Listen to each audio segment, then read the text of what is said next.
Yo, my eyes are red. Good morning. Good morning.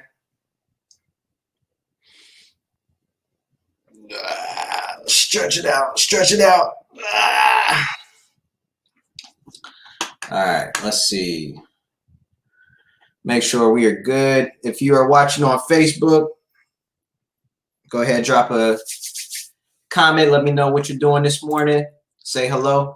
Good morning. If you're watching on IG, make sure you comment. Let me know you're watching.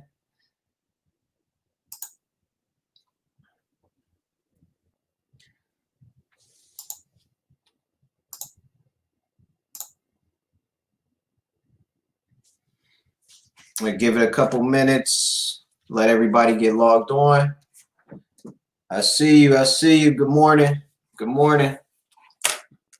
Don't mind my bad hair day today. I gotta take my hair down. It's coming loose, so we'll take it down today. But anyway, good morning. Good morning. Give it just a couple minutes. It's 3:01.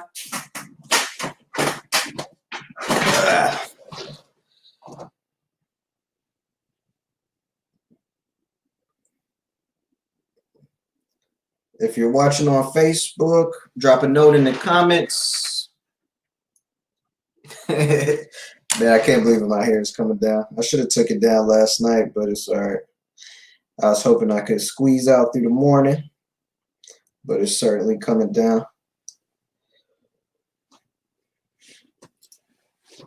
Give it a good stretch. Give it a good stretch. The 40% rule. All right.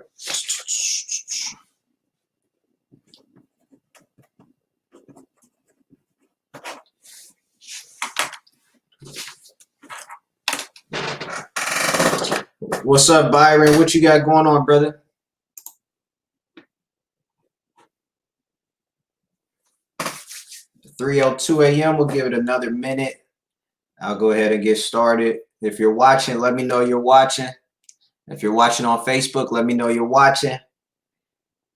Welcome, welcome, welcome.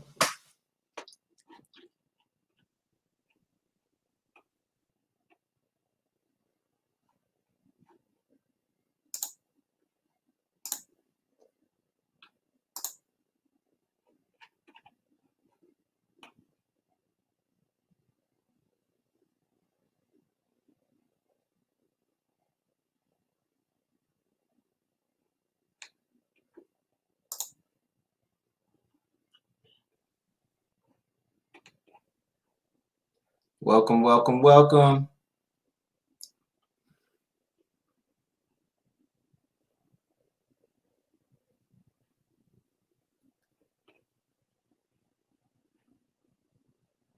Welcome, welcome. All right, it is 3:03 a.m. I'm gonna go ahead and get started. Welcome to another edition, another beautiful edition of the 3 a.m. Club. Today is Monday, August 17th, and the time is 3:03 a.m. This is where we meet every single Monday at 3 a.m. for entrepreneurs. This is a 3 a.m. club for entrepreneurs, for those grinding, for those hustling, for those really just trying to level up and get to a new level in their life.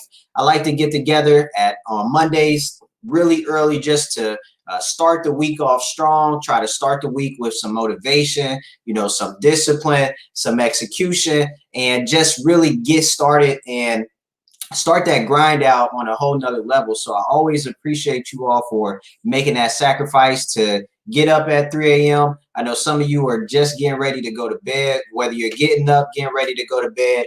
I appreciate you for logging on. I'll be quick. I won't take up too much time. But today I wanted to talk to you about mental toughness. I want to talk to you about mental toughness. So last week, man, I got caught slipping. I was talking to my physical trainer last week, and we were doing our bi-weekly assessment, and I was telling her about just how difficult some of the workouts have been in terms of the increase in mileage, and difficult not because the mileage is too long, but difficult because of how my sleep cycle has been and how my body has felt because my sleep cycle has been disrupted with the baby, and how challenging it's been just feeling good and feeling having the strength and the energy to be able to get through the entire length of the workout. And so she was like, okay, you know, I'll take a look at it, and you know, see what, you know, what we can do, what we can cut back.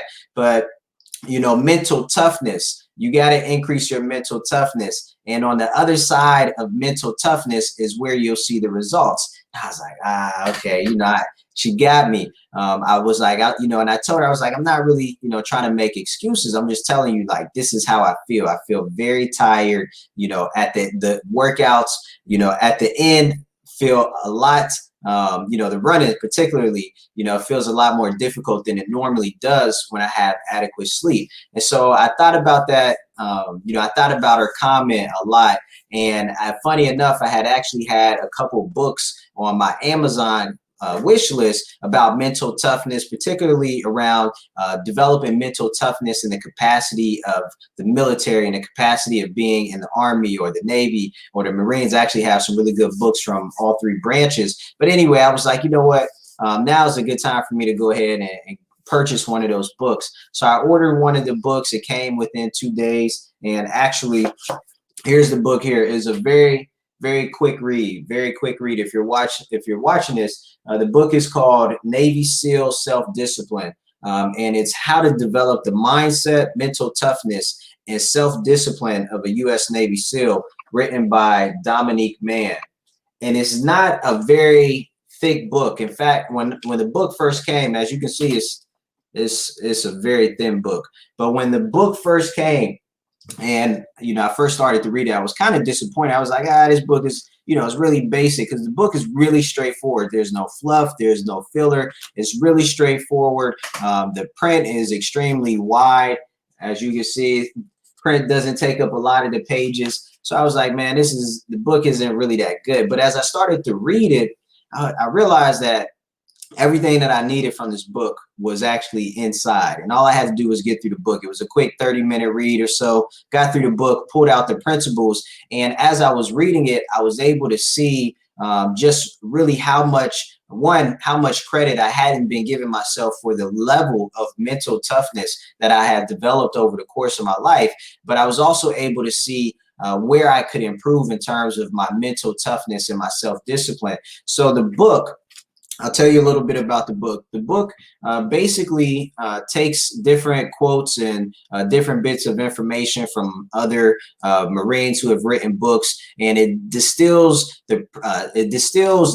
the information down into basically 7 or 10 principles that you can live by to increase your mindset, increase your mental toughness, and increase your self-discipline. And the book highlights, I don't know if you've ever heard of Hell Week, but the book highlights the most difficult week that Navy SEALs go through. They train to become Navy SEALs, I think it's for like 6 months. And at the end of the 6 months, they have basically 1 week, 7 days, called Hell Week, where they have to go through an extreme amount of physical and mental training in order to graduate. And the training is so demanding that literally up to 90% of the people who have been training for months, to become a Navy SEAL, they actually drop out. That's how difficult it is. Separating you from 7 days, separating you from becoming a Navy SEAL, and you end up dropping out.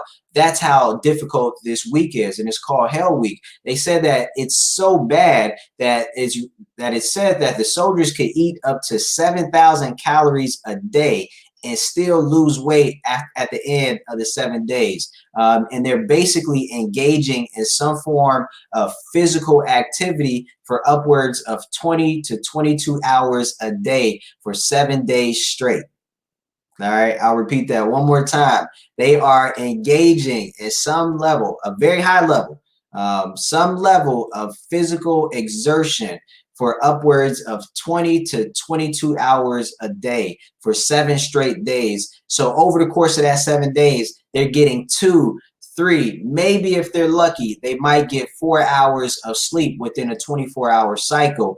And then they have to get back up and go through the physical exertion for another 20 to 22 hours in order for them to actually graduate as a Navy SEAL. And they do this at the end of their training. And so as the demands on the military were increasing for recruitment, the military basically started to look at their training and they're like, okay, we want people to get through Hell Week, right? We don't want to lose all of these individuals. What can we do to increase the amount of people who are actually making it through Hell Week? So they hired some psychologists to basically study the training, study Hell Week, and study the mindset of those who have actually who are actually successful in getting through Hell Week. And as they studied them, they came up with some commonalities in terms of their frame of mind and some of the things that they did that helped them get through Hell Week. And they put that basically into the training to help increase the graduation rate of Navy SEALs who are going, who have been training for 6 months or 3 months or 6 months. I think it's 6 months, but for people who have been training so that they could actually make it through the last 7 days of training in order to become a Navy SEAL. So I just wanted to share a couple of the principles, some of the commonalities that actually helped these individuals basically cross over through Hell Week and become Navy SEALs, in hopes that it could actually help you. After reading the book and kind of absorbing some of those principles, I immediately put those principles to work. And if you didn't make it to last week's the 3 a.m. club, make sure you check that out, because I talk about not being afraid to change, and I talk about the necessity of change, and then how you can go about actually changing, and why it's important to be able to change and to change quickly. So this is just another example where I've been able to adapt, right? As an entrepreneur, as somebody who's trying to get to the next level, you have to be able to take in information, and you have to be able to apply the information so that you can adapt quickly to the situation, so that you can adapt quickly to your environment to continue to level up in your life and to continue to level up in whatever it is you're trying to accomplish. So of all of the things that were in the book, some of the ones I wanted to share with you. This first one was really a really good reminder. Again, I mentioned earlier that some of the things I was like, wow, I really haven't given myself enough credit, right? Like how often do we give ourselves enough credit? And how often are we not down on ourselves, but how often are we self-critical or challenging ourselves and overlooking, the progress that we've made because we are trying to get so much further. We're constantly looking at where we aren't as opposed to where we are. And I'll talk about that last, but this was a great reminder. You are responsible for everything. You are responsible for everything. No matter what happens to you, what happens around you, you are responsible for everything. Great reminder. So the next time a situation happens, don't blame this person, don't blame that person, right? Don't blame this situation, don't blame that situation. Just look at the situation, right? Reassess that situation and figure out what could you have done differently. What is challenging you and preventing you, or had challenged you or prevented you from being able to accomplish whatever it was you were trying to accomplish, and make the adjustments. Prime example, and instead of me just grueling it out and taking the amount of time that it took for me to actually get through these workouts in full in their entirety, I was blaming other things. Man, I'm not getting enough sleep. My body is tired as hell, right? My mind is tired as hell. I'm not getting enough sleep. I wasn't taking full accountability and full responsibility for why I was not completing at the level that I should have been completing, despite how difficult it may have felt on my mind and on my body. Number two, this one is the one that really resonated with me the most, and the one that I've applied and have really seen a significant amount of improvement in terms of my personal performance. The second one is called the 40% rule. All right, it's called the 40% rule. The 40% rule basically states that when you get to a point where you are mentally and physically exhausted, mentally and physically tired, mentally and physically at your breaking point, you really have only hit the 40% capacity point of which you are capable. You still have 60% to go in terms of the amount of energy, the amount of effort, the amount of mental toughness that you can apply to any given situation, right? No, when you are physically, mentally, emotionally, whatever it is, when you are physically, when you are at that breaking point, where you're like, I cannot take anymore, like I just can't do it, you've really only hit 40% of your capacity. You still have 60% more in which you could pour into that situation. So that one really changed my performance over the last couple of days, because I've been able to apply it to push past the physical pain. I've used it to be able to push past the mental pain and to really block all of that out, right? Block it all out and remind myself that, Kevin, you still have 60% to go. You haven't even come close to the amount of effort that you can apply to this situation. You have not even come close to the amount of pain that you can absorb and that you can endure as you make it through this grueling workout, right? So I really love that one. That one is called the 40% rule. And then lastly, this one I mentioned a little bit earlier, and one that is really paramount when it comes to just living every single day, just moving through the process of life. The third one is self-talk. How do you talk to yourself? Like, how do you actually talk to yourself when you're going through whatever it is you're going through, when you're trying to power through your challenges, when you're trying to execute a task, when you're trying to get through a lot of work, when you're trying to grind through the pain? What are you telling yourself? You have to take control over how you speak to yourself and what you tell yourself and how you focus your mindset. Instead of focusing on what still needs to be done, right? Focus on the moment and literally lock into that moment and get it done. Power through whatever it is you are working on and hone in your focus on that moment, step by step, second by second.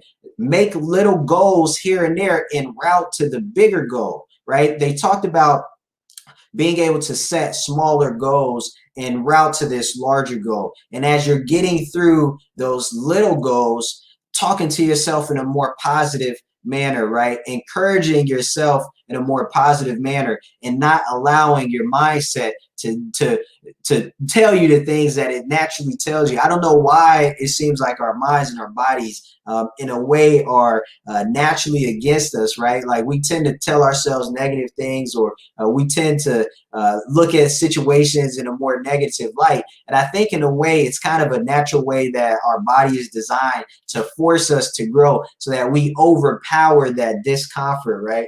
We overpower that mental talk that prevents us from being able to advance. And it's just kind of the process that we have to go through to develop more strength and more mental toughness. But I'll recap that. 3 principles from how to develop or increase your mental toughness and your self-discipline. We're talking about this book, Navy SEAL, Self-Discipline. How to develop the mindset, mental toughness, and self-discipline of a Navy SEAL. And so I was just highlighting 3 of the things that you can do to increase your mental toughness. 1, taking responsibility. You are responsible for everything. Number 2, the 40% rule. When you think you've hit your capacity mentally, physically, emotionally, and you cannot go on, in reality, you've only hit 40% of your capacity and you still have 60% more to go. I'll give you a quick example about that. Push-ups, not push-ups, pull-ups, pull-ups and chin-ups, right? Pull-ups and chin-ups. I was not hitting my pull-up and chin-up quantity for my workouts. So yesterday when I did my workout, I reminded myself, I had to remind myself that, hey, I'm tired as hell. My muscles hurt, but I'm only at 40% capacity. And so instead of me doing, 20 or 30 or 40, I was able to complete the 75 pull-ups and the 75 chin-ups that I was tasked to do for that workout, because I increased my mental toughness. I just grinded it out and I focused on every single rep. I took the time that I needed to rest in between reps, but I kept going, and I decided that I was not going to continue my workout and continue my run home until I finished 75 pull-ups and 75 chin-ups. Again, stretching past that 40% capacity and knowing that you have 60% more capacity that you could tap into. And then finally, self-talk. How you talk to yourself is important. Make sure that you are encouraging yourself as you continue on, grinding through whatever you're grinding through, trying to accomplish whatever it is that you are trying to accomplish. Make sure you watch how you are speaking to yourself, and know that the way that you speak it to yourself goes a long way in being able to propel you or pull you back when it comes to fighting through those difficult times, fighting through those challenges, fighting through that mountain hill of work that you actually have to get through. Focus on that moment, not focus on how far you still need to go. Focus on that moment by moment. Be encouraging, and empower yourself with self-talk, and by doing these things, you'll be able to increase your mental toughness, increase your self-discipline, and start to do the work just like the Navy SEALs. So I hope that was helpful. I hope you're able to apply some of those principles to your everyday life, apply those principles to your work life, your business life, your entrepreneurship life. Just find ways to utilize that this week, and I hope that it helps you get through the week a little bit stronger and with a little bit more gusto. So thanks for watching today's edition of the 3 a.m. Club. It's been wonderful. It's been fun as always, and I will see you next Monday or later in the week. Peace.